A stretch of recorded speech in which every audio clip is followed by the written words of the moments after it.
Alright. The beginning. Out of void, form. Out of emptiness, purpose. Out of nothing, being. And out of darkness, light. Greetings, mortal. Your travels through the great beyond and the siege perilous have brought your spirit to the world of Avendar. Who can know what twist of fate brought you here? A forgotten spell, a wrinkle in space and time, the hand of a god. Regardless, your fate lies in the here and now of this world. When you leave this room, you will assume your physical form. Be wary, as for every great hero, the path is different, and often rent with fire and blood. Or in our case, a lot of fire. Head through the portal to the north, and you will find yourself at the entrance to the School of Heroes, where you will take your first steps as a mortal. Put aside all things of the world whence you came, and steel your heart for the journey into Avendar. Look carefully, and learn much. All you learn in the school will serve you well. Depart now, and may the gods curse you with an interesting life. Okay, we have 2 notes waiting. Let's see if we can check them. Notes. Read notes. Okay, we'll have to learn that one. Maybe help notes? Okay, we just do note list.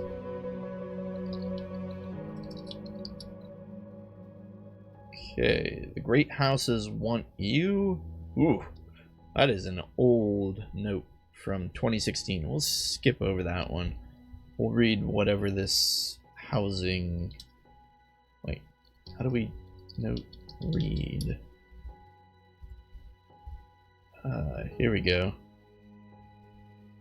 Apparently this was sent, July 26th of this year. We've recently updated and streamlined our process for applying to the houses and gods. Please read and review the following and feel free to apply. We have a variety of houses open to characters of at least level 45. Okay, we're not level 45. We'll just ignore this for now. Let's look around. Oh, okay, we have an exit to the north. You gain 1 exploration point and 1 experience point. Now it's probably a good time to go over that. Interestingly, Avendar has a pretty cool level up system. It's not enough that you just grind for experience points. You also need exploration points. So experience points and grinding can only get you so far, because with each level you need X number of exploration points. Exploration points are obtained by actually going and visiting new areas. There's a finite number of exploration points, meaning, well, you're sort of hard capped after a certain point as to what level you can reach without going out and finding more of them. Before the gates of the School of Heroes. Before you stands the gates of the School of Heroes, the renowned center of training for young adventurers. It is an enormous structure, composed of marble, granite, stone, and brick. I don't know why I said granite. Granite's not even a word there. And has been built upon a rocky hill. The gates are forged of wrought iron, and remain open to travelers of every size, affiliation, and creed. The central foyer of the school lies ahead, the marble edifice looming over its well-worn gates. A small courtyard opens up here, with a beautiful central fountain and a circle of low bushes. Our exits are north and south. A beautiful golden fountain gushes water. Can we look at a bush? You do not see that there. You will notice oftentimes in Avendar that there are limitations, of course, to the text-based adventuring. There are only so many things you can interact with and so many commands and codes the game actually recognizes in any specific area. Instead, let's try looking at the fountain, since that seems to be more of what the narrative is pointing us towards. This beautiful and ornate gold fountain gushes clean water. If you are thirsty, you can drink from the fountain using Drink Fountain. If you have a flask or bottle you wish to fill, you can also use fill bottle keyword. Well, do we have one in our inventory? You are carrying nothing. Alright, let's just drink from the fountain. You drink water from a golden fountain, you are full, your thirst is quenched. Alright, well, let's continue on our way. Past the wrought iron gates is a wide corridor with walls cut from solid granite blocks, lit by mounted white globes. The entry corridor is surprisingly simple for such a vast and well-known establishment, as it bears no notable ornamentation. The school's foyer awaits to the north, opening up from the corridor's enclosure into a vast chamber. To the south, lies the school's entrance. Oh, it looks like a person is here, exuding a white aura. I don't know what that means. An aging gate guard stands here, welcoming new arrivals. Arifis Tyndall says, "Welcome to the School of Heroes." Arifis Tyndall bows deeply. Now here's probably what I would consider my first sort of disappointment with the game. Interacting with NPCs is fairly limited, and that's understandable, because to try and like create an AI for every single NPC would be a little nuts. So we can say like hello. Actually, I think we have to type in the word say and then type in, but they won't respond, unfortunately. We can look at Arifis. Okay, we don't see that here. Look at guard. Okay, there has to be a way to do this. Look at Tyndall. If it was, there's a word for it. It's like sum up or compare. Maybe compare Tyndall. No. Let's try looking up the help options here. Syntax. Look. Oh, we shouldn't be using at. So look Tyndall. Here we go. The retired adventurer Arifis Tyndall stands watch over the wrought iron guard of the School of Heroes. A human of advancing years, he distinguished himself in the defense of Erendam. Oh, Erendam, Erendam. Erendam, I think, was one of those cities that we could have chosen as our hometown, wasn't it? Anyway, he did this during the Fourth Kankoran War, and I believe the Kankorans are the wolf people. Yes. Only a young water Templar, he challenged some of the invaders and protected a number of the city guard. After being recognized for his valor, he took a position at the famed School of Heroes as its ceremonial gate guard. He took a... His face is a bit haggard and sports a well-trimmed beard, its salt and pepper look matching his short hair. Arifis Tyndall is in excellent conditions. He apparently is wearing plate mail and he has an iron longsword. We just got a tip randomly. Under the guidance of the ancient Aelin, humans established the Republic after the end of the Fire War, which I don't know why that's giving us that information, but okay. It's interesting. Let's just continue to look around here. Let's see. Alright, we enter the foyer of the School of Heroes. The School of Heroes begins with a grand foyer, complete with a vaulted ceiling held aloft by great marble columns. The room is spacious and airy, with high white marble walls mounted shining globes to provide light. Two great marble stairways sit back, just off the center, towards the room's north side. One ascends to an upper level of the school and spirals about a great glass pillar as it rises. A well-made desk sits not far from the foyer's entrance, giving the receptionist an opportunity to greet the new students. The other staircase, in our case, descends to a lower level, and voices echo from its depths. Three halls open to the north, east, and west, leading to other branches of the school. The corridor to the south leads to the school's iron gates, and that's the direction we came from. A large sign sits off to one side, offering direction to new students. Let's see, a mossy-haired Caladaran woman sits at the reception desk. Teleris, my name is Jimaka. May the gods bless you with reason. The School of Heroes is meant to teach you the skills required for adventuring. You should explore its sections thoroughly before you proceed to the Tower of Testing. Let's see. Make sure you are armed and proceed with caution.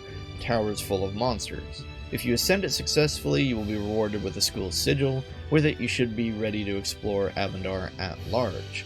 The task must be completed before reaching level 11. That's interesting. Before level 11. Could you reach level 11 after? I don't know. Well, let's take a look at this sign.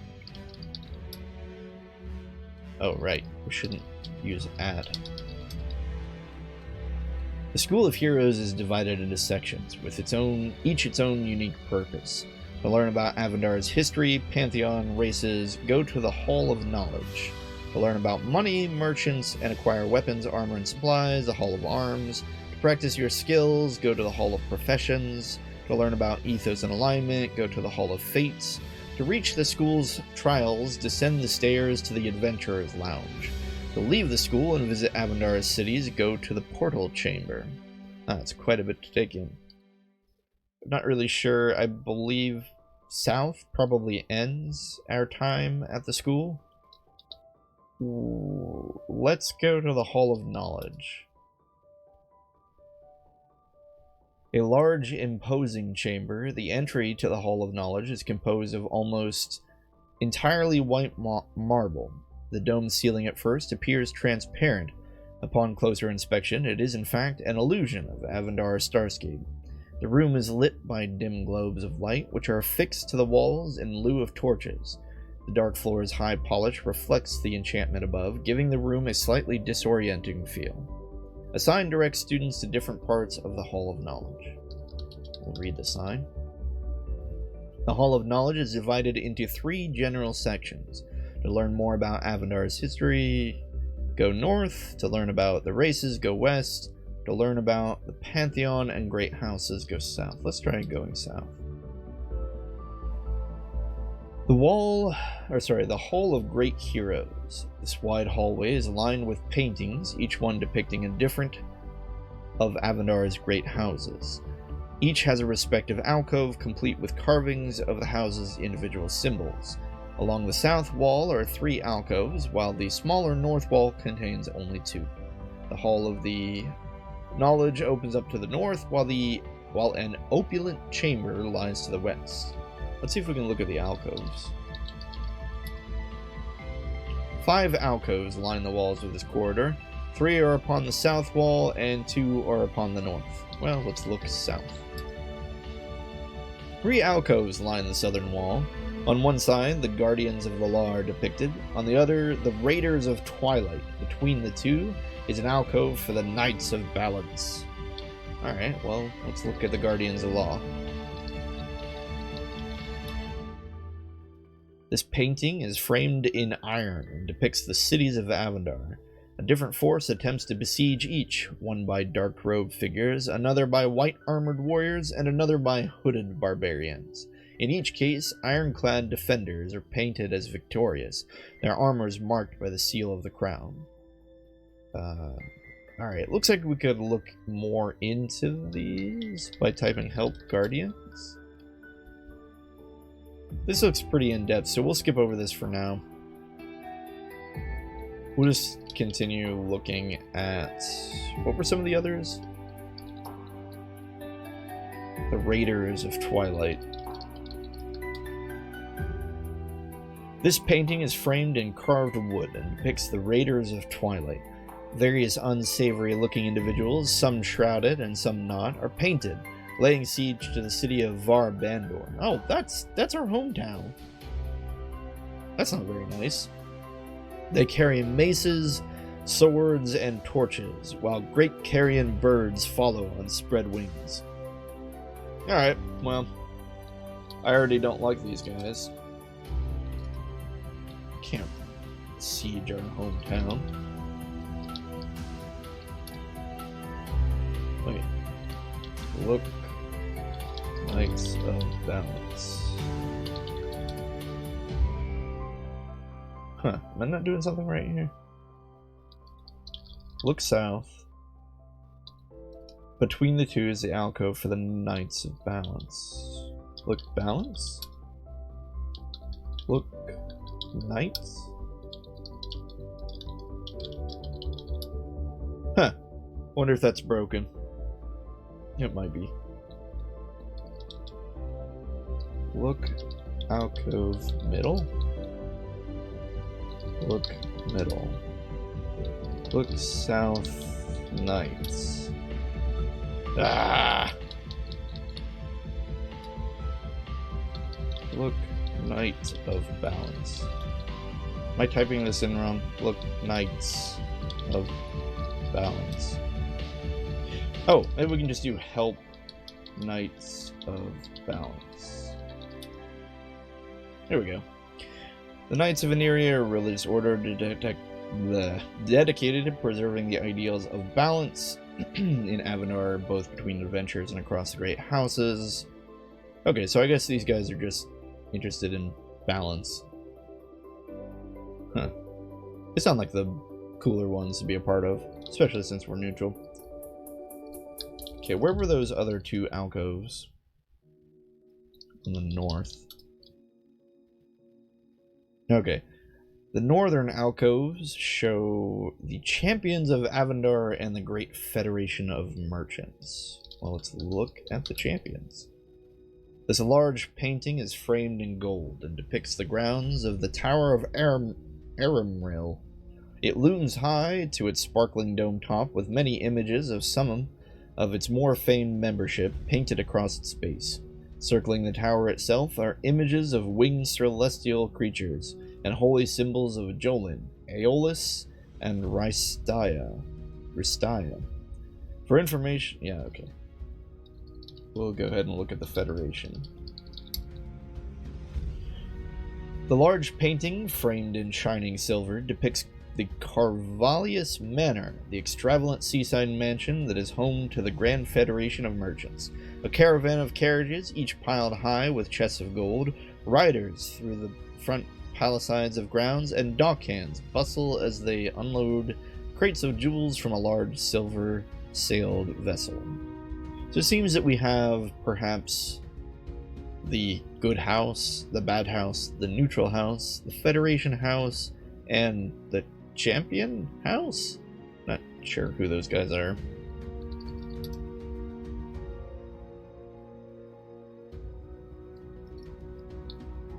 Okay, we're gonna go to the opulent chamber,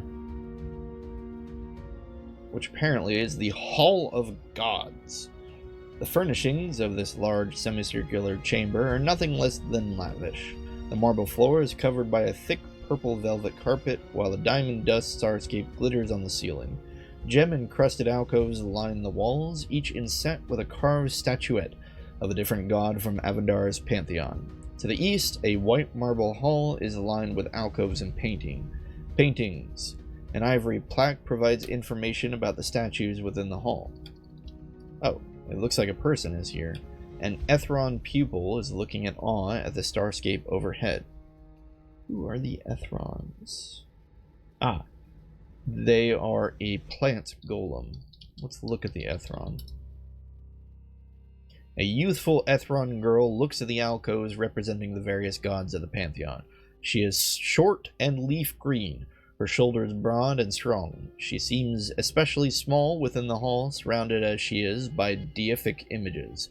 She occasionally fidgets with a woven necklace she wears. An Ethron pupil is in excellent condition. She's just wearing a pair of hide boots. Okay. I don't think we can actually... Can we talk? No. Help NPC? Yeah. I don't think we can actually talk to any of these people. Oh well. Alright. Let's take a gander here. Let's read the plaque. The statues in these niches represent different deities from Avendar's pantheon.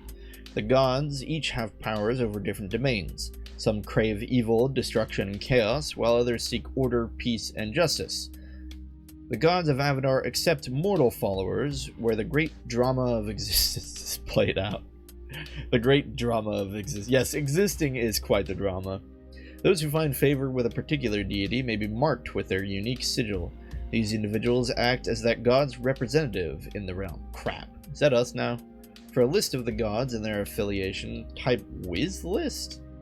And we get a tip here. Many human empires have come and gone. The king... Okay. I'm just gonna not gonna read the tips. Wiz list. Interesting. Allele is chaotic neutral. Yet we chose to follow her, in spite of the fact that we are neutral. Perhaps an interesting bit of conflict to be found there. Seems like every race has about 3 gods. Some of them have fewer. Oh. Where are the Shudeni? Oh, there they are. Heh. Oh well.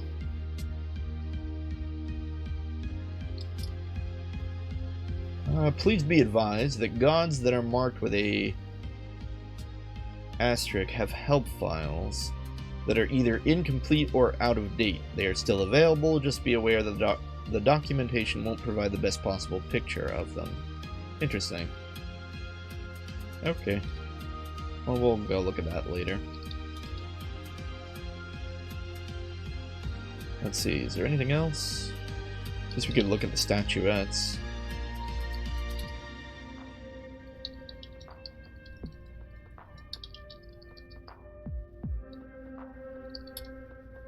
Huh. Can't actually look at them. Oh, maybe we just need to look at the alcoves. Look, alcove... Nothing. Okay. Look, gems?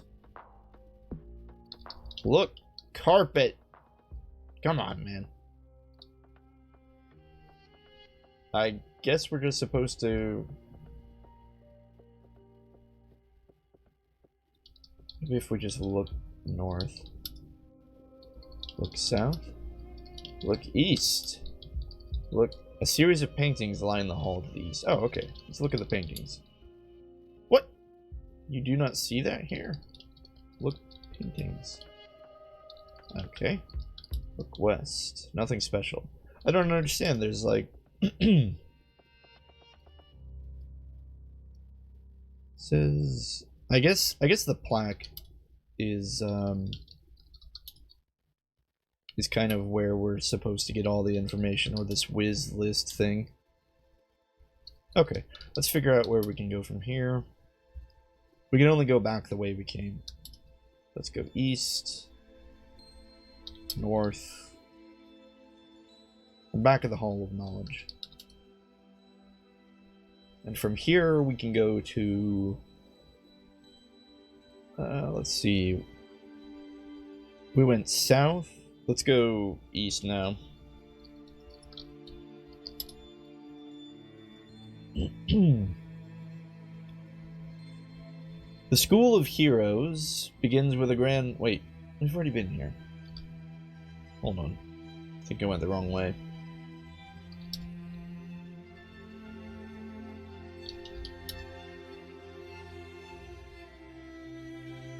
Okay, so we went south. Let's go west now.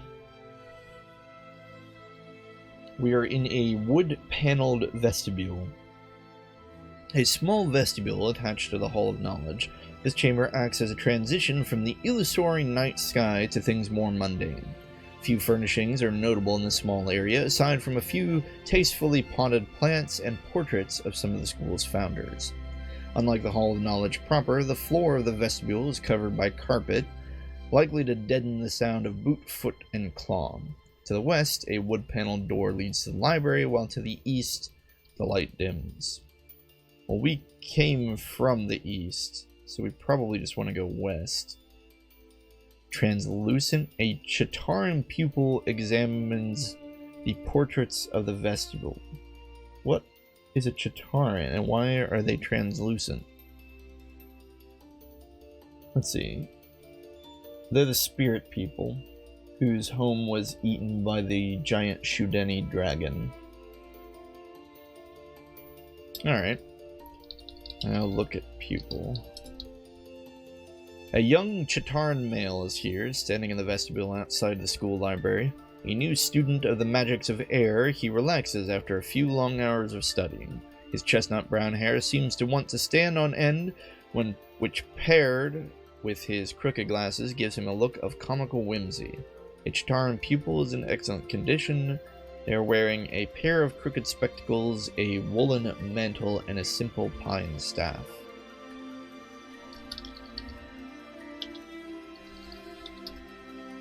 There's... let me see here. There's a...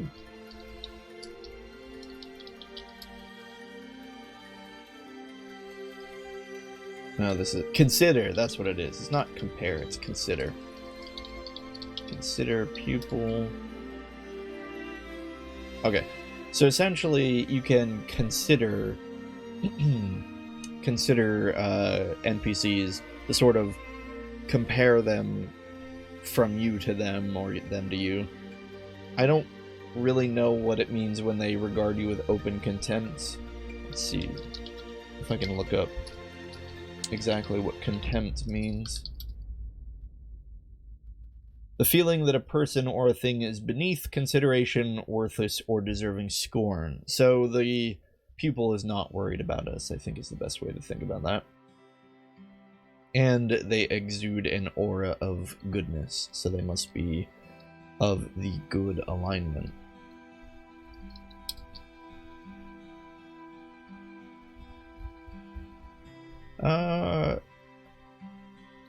It says the pupil is looking at the portraits. Maybe we can take a look at them too.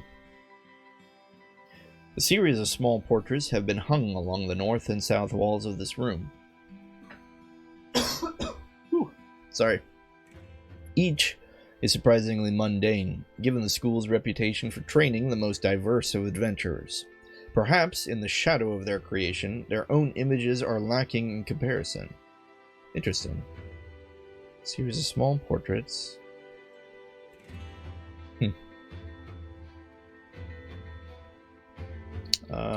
I assume the portraits are perhaps... oh, I see. Of the school's founders. Oh, that's just being poetic. In the image of their own creation, or the shadow of their own creation, their own images are lacking. Saying that the things they created are perhaps grander than they themselves. Okay, can we look at the plants? Nope.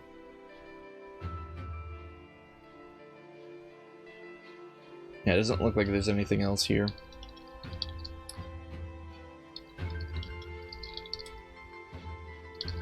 Maybe we can read the portraits? Nope.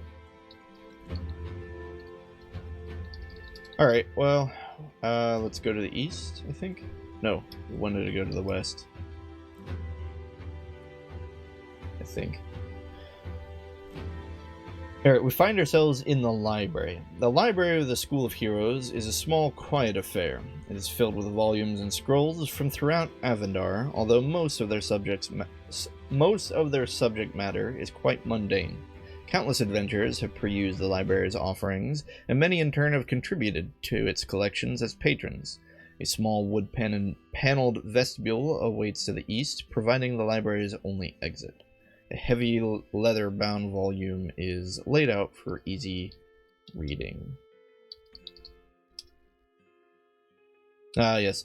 This is the thing that explains all the races. I've actually already read all of this. It's quite long. We'll go ahead and take a skip, simply because basically the summary I provided was enough for now.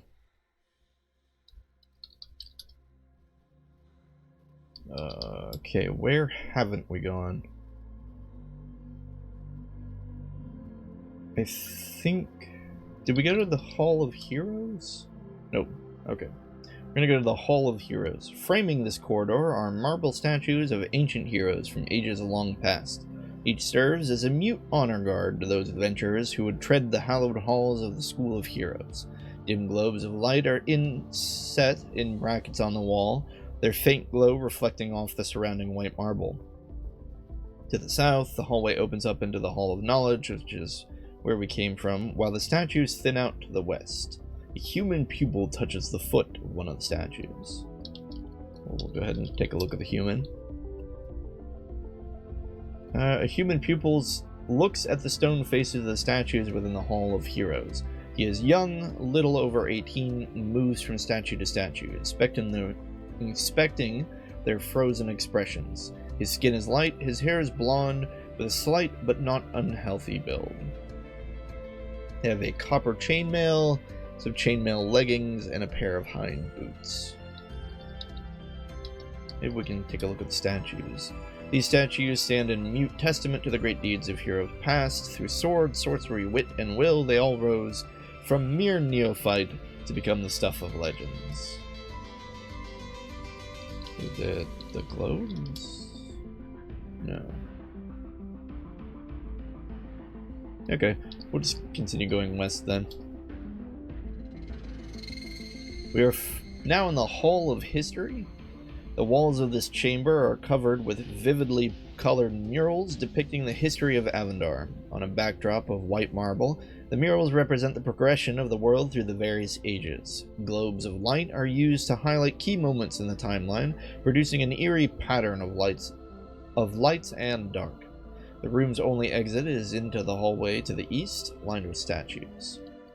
A translucent something, a magic mouth, hovers in midair, grinning nonchalantly. The magic mouth says, "Hey, Talaris, would you care to answer some questions about Avendarian history? It's a good way to tell how much you know or don't know." Sure. Oh wait, we have to say sure. Magic Mouth asked Talaris, "What race ultimately crippled the Republic of Irendam?" Oh boy. What race? Irendam. Irendam is a human city, right? Okay. Let's think. Who would hate the humans? Perhaps the bird people? They did get conquered by the humans early on. Although perhaps it's the Shudeni. The Shudeni didn't really win, did they? It wouldn't be the plant columns. They just kind of keep them themselves. The Concord? But they're nomadic. Why would they attack a history? Or, sorry, a republic. It doesn't seem like something that a Nefortooth would do. And the Chitaran, as far as I understand, get along pretty well with humans. I'm gonna go with the Aelin, the bird people. This is probably wrong, but that's gonna be my guess. Oops. We need to say Aelin. The Magic Mouth says, no! No, that's not right. Read more in the school library and try. You're not gonna give us the answer? Hey, you. What's the answer? No response.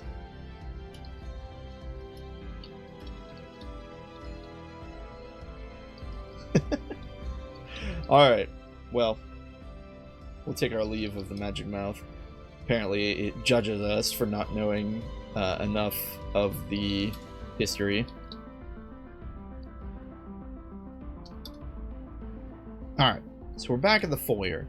We can mark off the Hall of Knowledge from our list. So I'm actually going to come over here, make a note. Party, let's see, West, Hall of Knowledge. Alright, pretty good there. That leaves up, down, north, and east, because we've already gone south, which is the entrance. Well, might as well go north. We are in the beginning of the Hall of Professions. The Hall of Professions is the part of the School of Heroes dedicated to the training of adventurers in their respective guilds. Since many of the skills taught here are rudimentary, many of Avendar's individual guilds are not represented. Instead, a broader professional trainer serves each respective classification. The floor and walls are made from granite, giving the hallway itself a cool, clean feel. To the east is a fighting pit where young warriors train, while to the west, a well-supplied classroom lends itself to the instruction of rudimentary scholars. The Hall of Professions continues to the north, while the school's foyer is to the south. Oh, we're a scholar. Let's go check that place out. Says that was to the west. Let's see what's over there.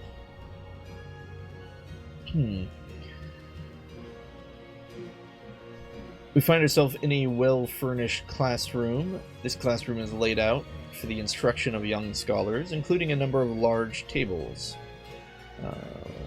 Simple and bright, the chamber is set with unpolished stones and lit by white globes, mounted on brackets along the walls. On the northern wall is a large chalkboard marked with various notes on runic markings for scrolls. Arranged about the room are examples of magical devices, such as wands and staves, in addition to instructions for their use. A desk in the front of the room is clearly intended for an instructor and is covered in papers, quills, and other assorted items. A handsome Aelin woman with black hair prepares a lesson, so she's a bird person. Good day, Talars. I am Aline of the House Listus. I instruct young scholars in the basics of their spellcraft. I trust that if you sit in my class, you'll behave appropriately. I cannot promise that, ma'am. Cannot indeed promise that. Okay, so we see how we have this red text here with OOC. That means out of character. Anytime you need to talk, about mechanics or things that aren't roleplay, you can use OOC. As far as I understand, it's supposed to be used sort of sparingly. Like, obviously you're not supposed to spend a lot of time, going on about OOC stuff. Like, you're not supposed to talk about what you did at work or whatever. But, or rather, that's not what its use is meant to be used for. It's meant for, asking questions, how do I do something, etc., etc. Let's see. So OOC, they're saying, trainers will allow you to improve your stats and practice your skills. Since practicing is based on a skills-related stats, make sure you train your stats first. Let's see. Okay, I'm going to try and keep some notes here, the differences between all that.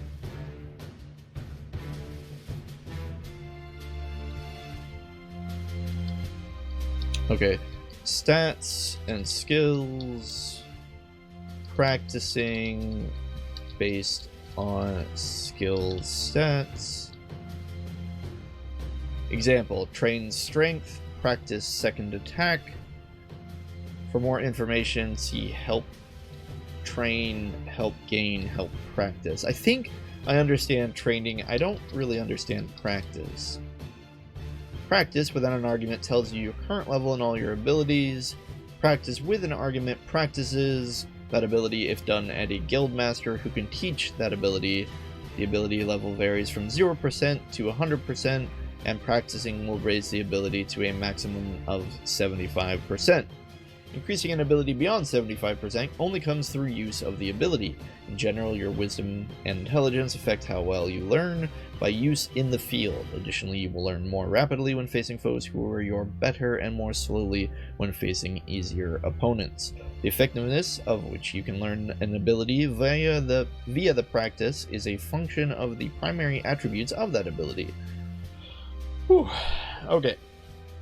So I think the way this works is, because I think we can actually just take this at face value. So let's type in practice. And here we see we have 100% in arcane. So anything we need to do involving anything arcane automatically succeeds. We only have a 1% in concentration. We are 100% trained in Siren, aka the ability to speak and understand Siren, as well as only a 1% in axe, a 40% in dagger, and so on and so forth. Common, I assume, is the common tongue, and immolate is our first spell. We have 8 practice sessions left. See, this is again where it gets a little bit confusing. Practices are different than trainings. You have trains, and then you have practices. I really wish they would have been called practice points and train points. Apologies. Practice points and train points or something, or skill points and knowledge points, or I don't know. Again, I'm not the one who spent all the time to make this, so I can barely have any right to even make those suggestions, since a lot of work already went into this game, and I am essentially playing it, reaping the benefits of someone else's effort in the first place. But, again, I will say that is a little bit confusing. It gets a little more confusing as well when you consider that practices can be mixed, I believe, with trains. Like, you can spend practices to get trains or spend trains to get practices. It's sort of weird. Anyway, so essentially we could train immolate would probably be good. Let me just type in spells here. You can see here, these are basically all the spells we can get and the level that we learn them at. Immolate being like the first level fire spell, costs 15 mana, and we literally only have a 1% chance of succeeding. So it's a little rough.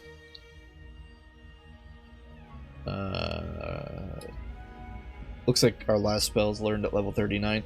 It is perplexing a little bit because, and I'm not entirely certain if this is true, pardon me, but consider that it said we level up the percentage by training in the field, right? So does that mean that we should be running on that 1% over and over and over and over again just so that we can train the skill without spending a practice, and then convert all of our practices into trains and then spending those trains on skill points or stats or something? Like, I'm not entirely sure how it works, and I don't know if it's like manipulatable like that, or I would even dare say that it would be an unbalanced system if truly the way to best min-max your character would be not to train your skills, but instead run on this barest 1% chance until you happen to roll a successful 1%, which gains you up to 2, and then you just keep doing it and gaining it to 3 and 4 and 5, therefore bypassing the whole training aspect. I'm probably getting ahead of myself. This is probably not something important, but I'm just trying to understand if that's how that works. I don't know. It's certainly something I'm going to be keeping my eye on. However, early on, we're just doing this for fun, and we're role-playing anyway, right? So if we need to train Immolate at a trainer, I'm not going to stress out about the hyperest of min-maxing of Teleris. So let's take another gander around here. We have some tables. Maybe we can look at them. Nothing. Look at desk. Nope. Look chalkboard. Look scrolls. Oh, here we go. A large chalkboard describes the transliteration of the spoken arcane language into syllabic runic script. With a series of arrows, it marks off how runes need to be arranged to establish first the spell's sphere and then the spell itself. It explains lastly that once a scroll is properly written, the user must recite it to release its effect. Scrolls contain one or more series of spells, which are cast when it is recited. These spells may focus on a target or none at all. Please see Help Scrolls for more information. That's okay.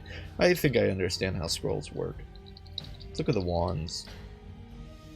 A series of wands and staves have been placed out, with instructions beneath them demonstrating the proper motion and timing for activation.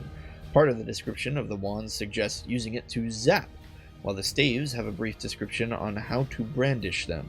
Zap, that reminds me of NetHack. A wand is a magical device which contains target-requiring spells, such as Flame Strike. A stave is a magical device which contains spells and affects your entire group when activated. I think the way looking at this is wands are used for offense, staves are used for buffs? Perhaps. Okay. Is there anything else in here? Chalkboard, scrolls.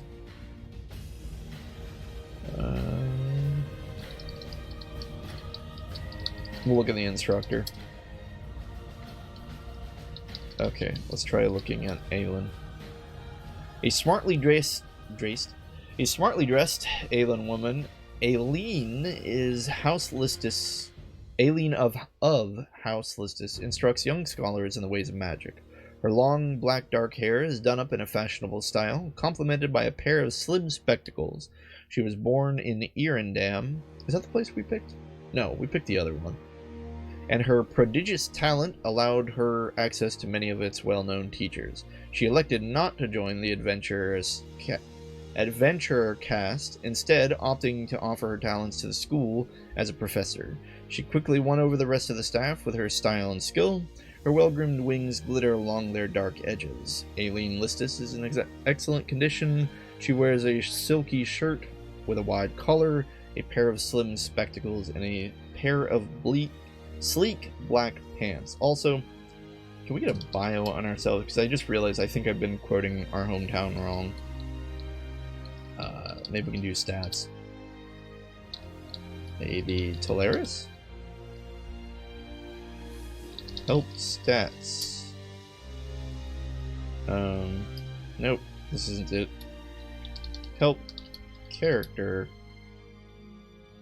No, I don't want to character create. Gosh. How about help, statistics? Help. Help.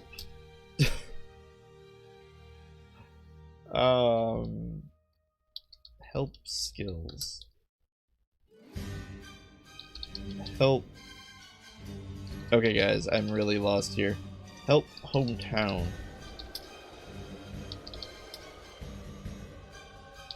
Help getting started.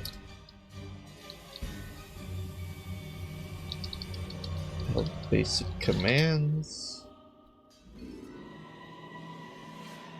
Oh boy. Score? Maybe score is what we do. Here we go. Okay.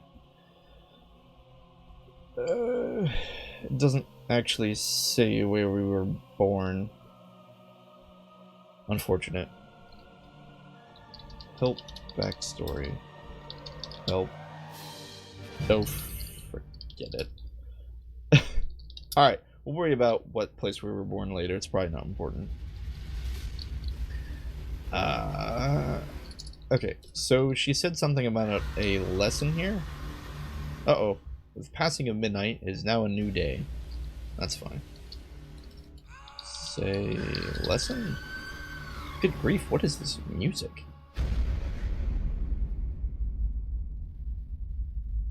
If you're interested, I attempted to find a series of royalty-free fantasy music. I figured it was better than playing in silence.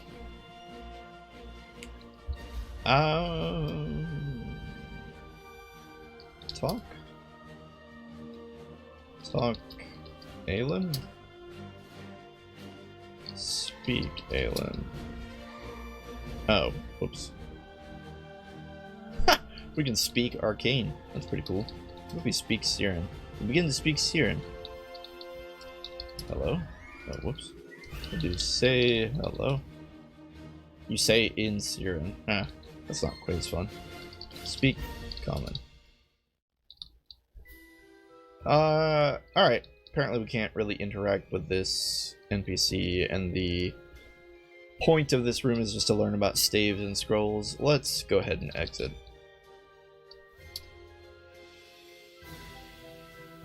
So we went west to the classroom. East is the fighting pit. I don't really feel like we want to go there. Let's go north to the Hall of Professions. The Hall of Professions serves all young adventurers, supplying them with access to the basic skills of their trades. Each classroom provides information for beginners on what to expect from the guild and where their power will one day lie. The floor and walls are made from granite, lending a cool, clean feel to the hall itself. To the east lies a shadowy alcove where young rogues can find instruction, while to the west a training room serves starting Templars. The Hall of Professions continues to the north and south. Alright, well, let's go to the east, see what the rogues are all about. The alcove is steeped in shadows, allowing much of the room to be shrouded by a veil of darkness. The room's floor is smooth and silent, worn by many feet and even more motion. The high walls curve upwards to a pointed ceiling, with much of the light entering through the doorway to the western hall.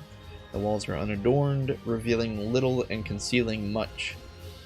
The Hall of Profession awaits to the west. A brown-furred Cancoran female lingers in the shadows.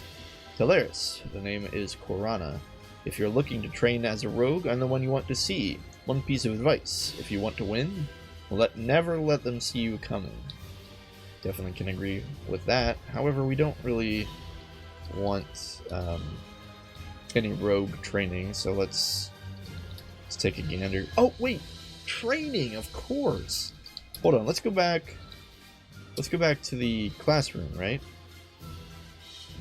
Okay, maybe we can train here.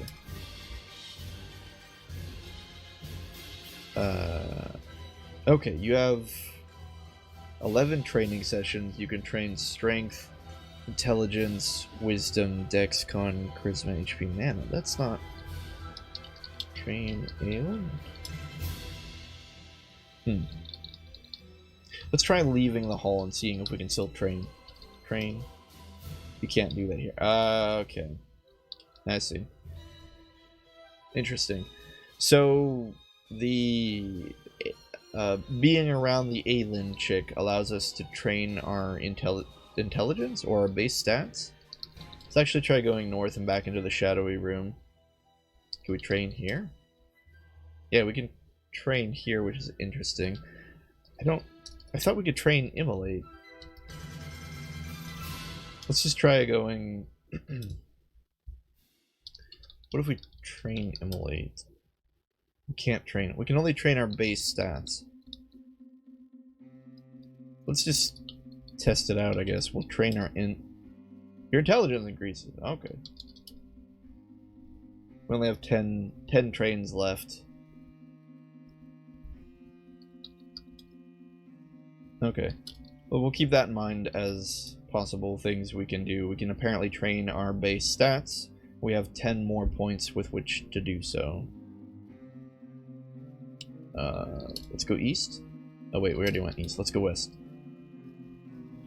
We find ourselves in a large room divided into two major sections. The first is a fighting area, while the second is a series of tables and a chalkboard. The combat area is aligned with a myriad of common weapons and covers the basic instructions of fighting technique. The chalkboard and tables cover the rudiments of arcane magic. The board outlines basic defensive spells and methods of weapon branding and conjuration. The various tables give students a place, if they wish it, to sit and read about their early powers and methods. There is no desk for the instructor, but rather much open space for them to move back and forth between study and practical instruction.